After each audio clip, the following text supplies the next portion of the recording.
નમસ્કાર વિદ્યાર્થી મિત્રો, આજે ધોરણ 11 વિષય ભૌતિક વિજ્ઞાનની અંદર આપણો જે ટોપિક છે નિયમિત વર્તુળ ગતિ એટલે શું તથા ત્રિજ્યાવર્તી પ્રવેગ અથવા કેન્દ્રવર્તી પ્રવેગનું સૂત્ર છે તારવવાનું ખૂબ અગત્યનો અને આઈએમપી આ પ્રશ્ન છે કે જે પૂછાય પણ શકે બોર્ડની એક્ઝામ એમસીક્યુમાં પણ અને 12મા ધોરણની અંદર પણ ઉપયોગી થશે સિલેબસ થિયરીનું, એટલે ખાસ કોન્સેપ્ટ સમજો. સૌથી પહેલા નિયમિત વર્તુળ ગતિ કોને કહેવાય વ્યાખ્યા જોઈએ. ઓકે, તો વ્યાખ્યા એવી છે કે નિયમિત વર્તુળ ગતિ એટલે શું? તો કે જ્યારે કોઈ પદાર્થ અચળ ઝડપથી વર્તુળાકાર માર્ગે ગતિ કરે ત્યારે તે પદાર્થ નિયમિત વર્તુળ ગતિ કરે છે તેમ કહેવાય. ઓકે, તમે દાખલા તરીકે કોઈ એક સર્કલ હોય એનો આંટો મારો છો સાયકલ લઈને કે બાઇક લઈને, તમારા બાઇકના સ્પીડોમીટરની અંદર તમારે ધ્યાન રાખવાનું, પટકાઈ ન જાય ધ્યાન રાખવાનું.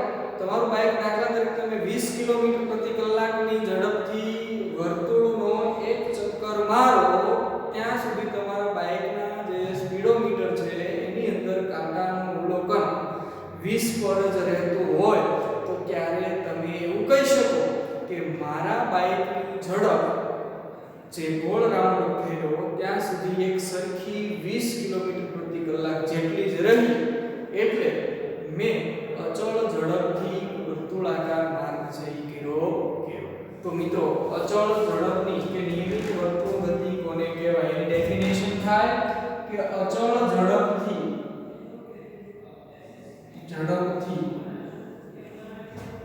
ઓકે અચળ ઝડપથી વર્તુળાકાર માર્ગ પર પદાર્થ દ્વારા થયેલ ગતિને નિયમિત વર્તુળ ગતિ, ઓકે નિયમિત વર્તુળ ગતિ કહે. તો આપણે વ્યાખ્યા જોઈ અચળ કે નિયમિત પ્રવેગી કે નિયમિત વર્તુળ ગતિ કોને કહેવાય તે. ઓકે, હવે આપણે અહીં આકૃતિમાં એવો એક માર્ગ લીધો છે. ઓકે, મેં એક વર્તુળાકાર માર્ગ લીધો છે. આ માર્ગનું O છે, ઉગમ બિંદુ છે. હવે માની લો કે કોઈ એક કણ અહીંયા આગળ છે જેને આપણે P બિંદુ કહીએ. ઓકે, P બિંદુ પાસે કણ છે. O બિંદુ અને P બિંદુ વચ્ચેનું અંતર આપણે દાખલા તરીકે r ધારી લઈએ, એટલે r ત્રિજ્યા વાળો આ વર્તુળાકાર માર્ગ છે. હવે અહીંયા P બિંદુએ આપણે જો સ્પર્શક દોરીએ, શું દોરીએ? સ્પર્શક દોરીએ તો એ સ્પર્શકની દિશા આમ મળે આપણને. ઓકે, જે દાખલા તરીકે વેગ છે એ v1 સદિશ છે. ગતિ છે એ આ રીતે થાય છે. ઓકે, તો કોઈ t સમયે કે t1 સમયે કણ છે ઈ વર્તુળ માર્ગે ગતિ કરતો હોય ત્યારે સ્થાન P બિંદુ પર છે અને P બિંદુ પાસે એ v1 જેટલા વેગથી ગતિ કરે છે અને વેગ અચળ છે. ઓકે, જોઈએ કે આકૃતિમાં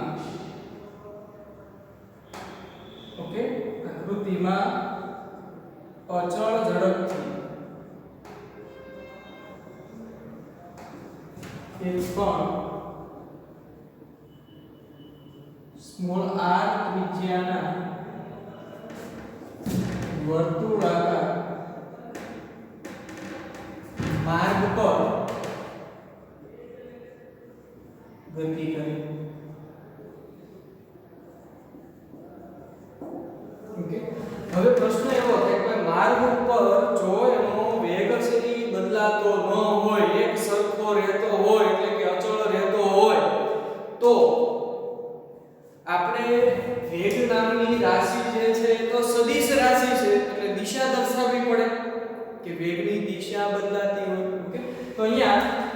કરે છે તથા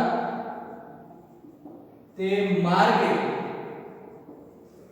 જો સ્પર્શક દોરવામાં આવે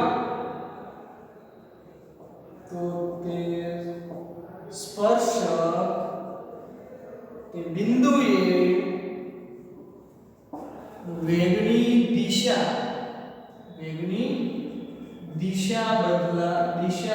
દર્શાવે. માની લો કે t1 સમયે આ વર્તુળાકાર માર્ગ ઉપર કણ ગતિ કરતો p બિંદુ પાસે પહોંચે અને p બિંદુ પાસેની વેગ કેટલો છે તો કે વેગ તો છે અચળ છે, બદલાતો નથી. પણ આ બિંદુએ વેગની દિશા શોધવી હોય તો હું શું કરીશ? p બિંદુમાંથી એક સ્પર્શક દોરીશ. તો અહીં મેં એક સ્પર્શક દોર્યો.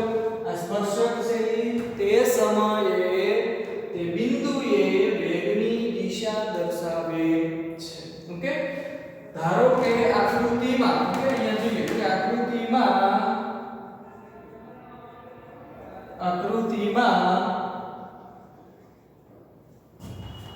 t સમયે કે t1 સમયે કોણ p બિંદુ પાસે હોય, તેથી વર્તુળમાં p બિંદુએ સ્પર્શક દોરતા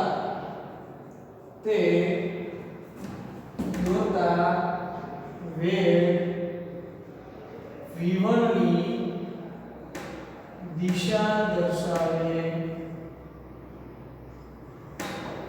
ઓકે, હવે માની લો કે આ જે કોણ છે એ p બિંદુએથી ગતિ કરીને q બિંદુએ પહોંચી જાય.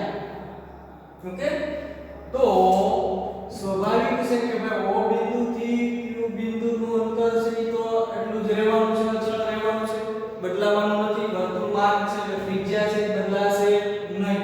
હવે કોણ છે p બિંદુએથી ગતિ કરી q બિંદુએ પહોંચી જાય ત્યારે જો આપણે q બિંદુએ તેના ઝડપ વેગ કેવો હોય તો q બિંદુમાંથી આપણે શું દોરવું પડે તો કે સ્પર્શક દોરવું પડે.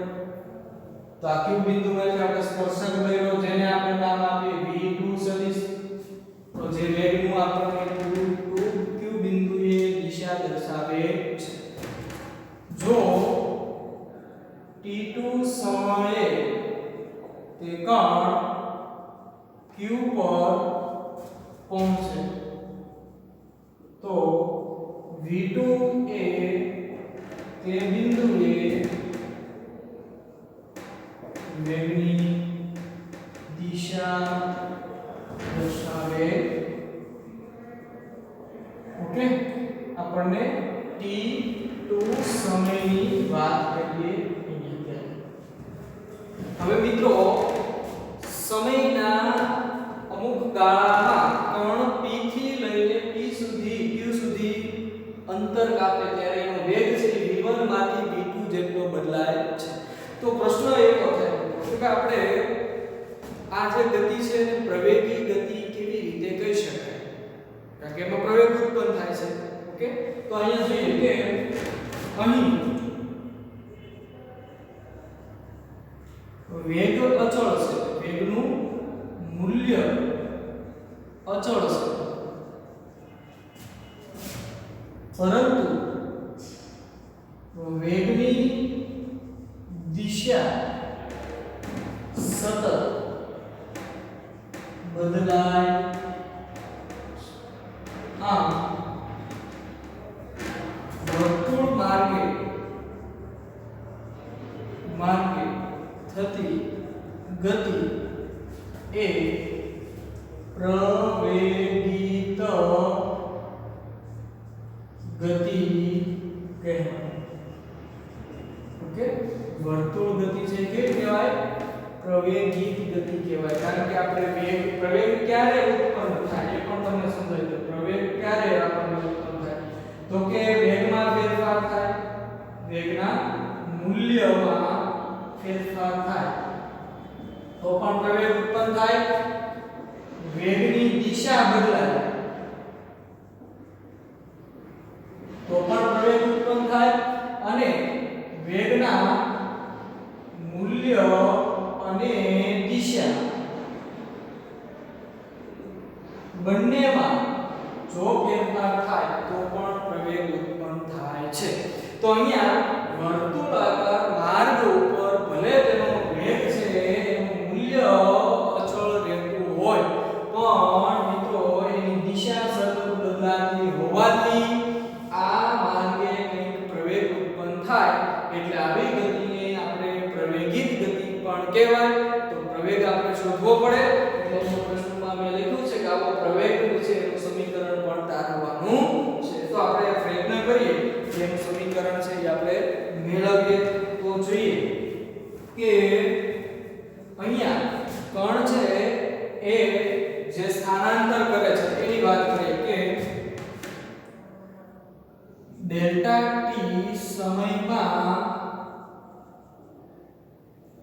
કણના વેગમાં થતો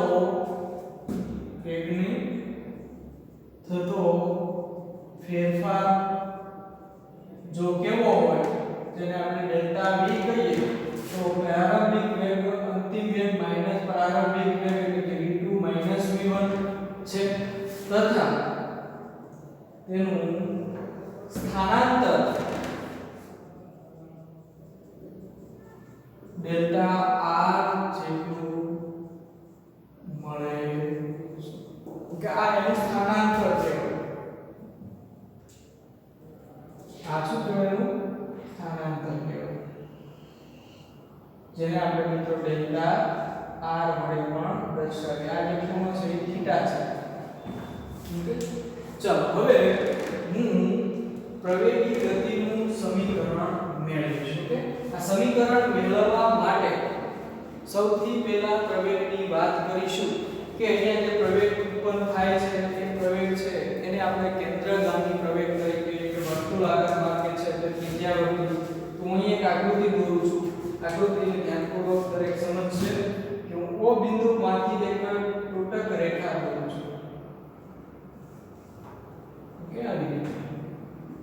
ચાલો હવે હું આને થોડુંક આમ રોટેશન આપું એટલે કે O બિંદુ અહીંયા આવી જશે, P બિંદુ અહીંયા હશે જેને આપણે P ડેશ નવું નામ આપીએ અને અહીંયા છે એ Q ડેશ નામ આપીએ. ઓકે, હવે એક ત્રિકોણ બનશે આપણું.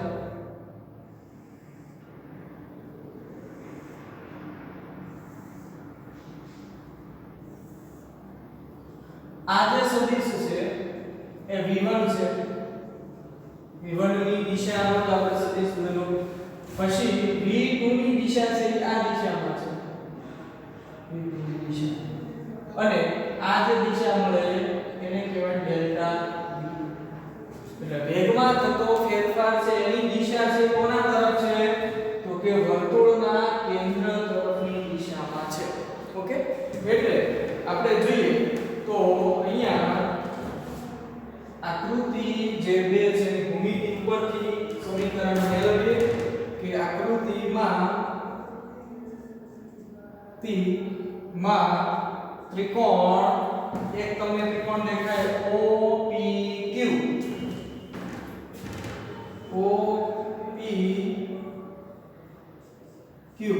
તથા ત્રિકોણ OPQ એટલે આપણા OPQ સમરૂપ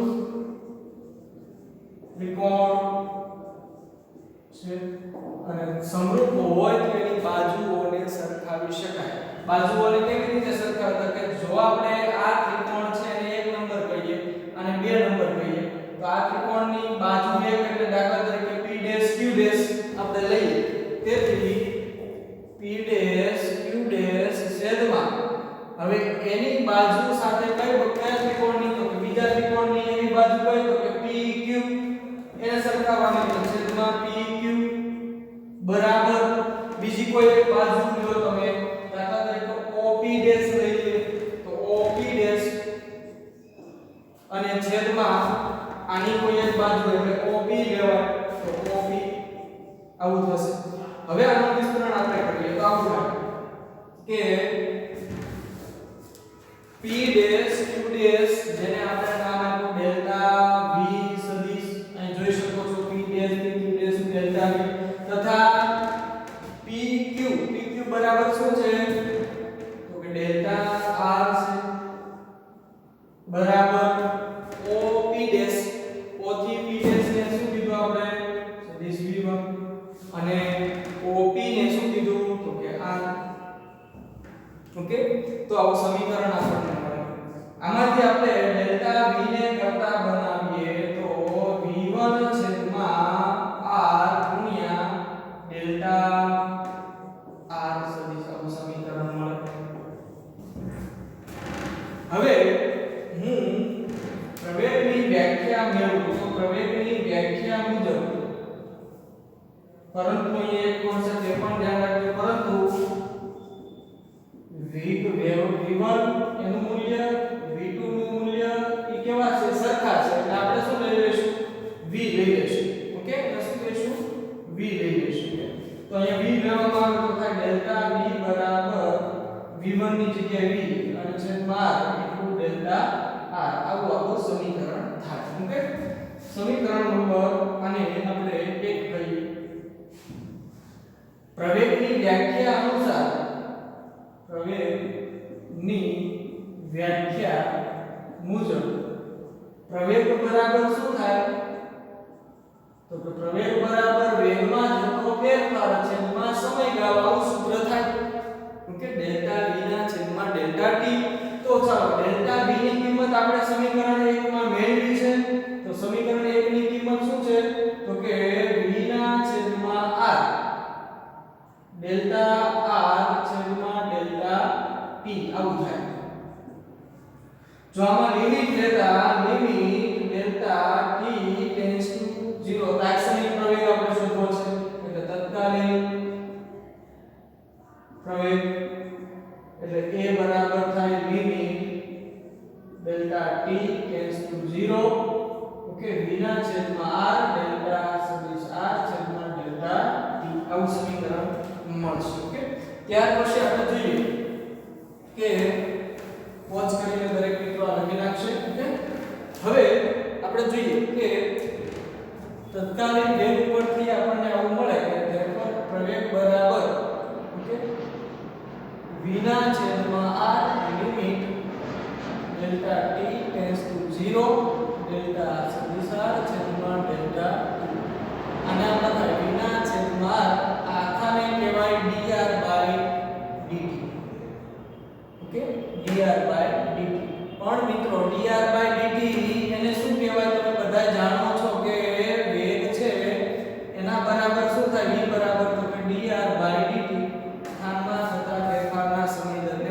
વેગ કહેવાય ઓકે સ્થાનાંતર છે અથવા સમયગાળો તો dr બાય dt ની જગ્યાએ શું મૂકી દેવાય તો કે વેગ મૂકી દેવાય v ની કિંમત એટલે v ગુણ્યા v શું થશે તો v સ્ક્વેર છેદમાં r તો આ જે પ્રવેગ છે ને એ પ્રવેગને કેન્દ્રગામી પ્રવેગ કહેવાય શા માટે કેન્દ્રગામી પ્રવેગ કહેવાય તો કે પ્રવેગની દિશા કેન્દ્ર તરફ હોય છે કેવી રીતે કેન્દ્ર તરફ હોય છે એ જાણીએ આપણે તો v અને ડેલ્ટા v ઓકે અને r થી બનતું સમતલ એટલે આપ જોઈ શકો છો p બિંદુએ વેગ કઈ દિશામાં હોય તો કે એક આ અક્ષ છે ઓકે જે વેગની દિશા છે અહીંયા આ દિશામાં તથા r ની દિશા છે ઈ આ દિશામાં છે આ બે વચ્ચેનો જે ખૂણો છે 90 ડિગ્રી નો હશે કેટલો છે 90 ડિગ્રી ઓકે આવી રીતે હવે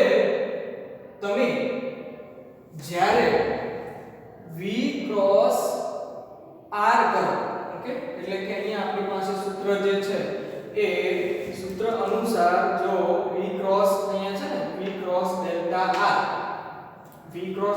r કરો તો એની જે પરિણામી દિશા છે એ કોના તરફ જતી હોય છે તો કેન્દ્ર તરફ જતી હોય છે અને કેન્દ્ર તરફ ગતિઓ આવી રીતે છે મિત્રો જુઓ ડેલ્ટા r ની દિશા આમ છે ઓકે અને v1 ની દિશા આમ છે જે મેં અહીંયા દર્શાવ્યું છે આપ જોઈ શકો છો આકૃતિ છે આ કોની દિશા v1 ની ઉપર તરફ કોની ડેલ્ટા r ની હવે આ સમતલ એક બન્યું આ સમતલમાં ઉપર આમ જમણા હાથનો એક સ્ક્રૂ રાખવાનો અને સ્ક્રૂને કોની દિશામાં ફેરવવાનો તો કે v થી r ની દિશામાં એટલે v થી r ની દિશામાં સ્ક્રૂને ફેરવીએ એટલે કેમ વધે આગળ આમ વધશે ઓકે અને આ દિશામાં જ્યારે વધે તો એ દિશા કોના તરફની છે તો કે આ વર્તુળના કેન્દ્ર તરફની છે એટલે આવા પ્રવેગને કેન્દ્રગામી પ્રવેગ કહેવામાં આવે છે આમ એવું લખી શકાય ડેફિનેશનમાં કે જ્યારે વર્તુળાકાર માર્ગ પર પદાર્થ ગતિ કરતો હોય ત્યારે તેનો પ્રવેગ વર્તુળના કેન્દ્ર તરફની દિશામાં હોવાથી આવા પ્રવેગને કેન્દ્રગામી પ્રવેગ કહે છે અથવા તો એને કહેવાય ત્રિજ્યાવર્તી પ્રવેગ કહે છે ઓકે તો આપણે ત્રિજ્યાવર્તી પ્રવેગનું સૂત્ર છે એ AC v2 r જેટલું મળે છે ઓકે તથા આપણે આના જ આધારે કેન્દ્રગામી બળનો પણ વિચાર કરી શકીએ મિત્રો કેન્દ્રગામી બળ તમે બધા જાણો છો કે ભાઈ એક ગોળો હોય ગોળાની અંદર બાઇક કે સ્ટન્ટ કરતો હોય તો એ કેવો હોય તો કે ત્યારે એના પર કેન્દ્રગામી બળ લાગતું હોય અને કેન્દ્રગામી બળનું સૂત્ર તમને ખ્યાલ છે mv2 r જેટલું હોય ઓકે તો આ કેન્દ્રગામી બળનું સૂત્ર છે તો આવી રીતે કેન્દ્રગામી બળ પણ ઉત્પન્ન થઈ શકે તો કેન્દ્રગામી પ્રવેગ છે કે ત્રિજ્યાવર્તી પ્રવેગ કોને કહેવાય એ આપણે નિયમિત વર્તુળ ગતિ ઉપરથી સમજ્યા દરેક વિદ્યાર્થી મિત્રોએ ખોજ કરતા આ આખી થિયરીને સમજવાની છે આ બે ત્રિકોણોની સમરૂપતા કરવાની અને એના આધારે આપણે પ્રવેગનું સૂત્ર તારવવાનું અને સૂત્ર આપણને સમીકરણ નંબર 2 મુજબ મળે છે જે સમીકરણ 2 એ ત્રિજ્યાવર્તી પ્રવેગ નું સમીકરણ ઓકે તો આવી રીતે દરેક વિદ્યાર્થી મિત્રો ત્રિજ્યાવર્તી પ્રવેગ છે એના વિશે ખ્યાલ મેળવજો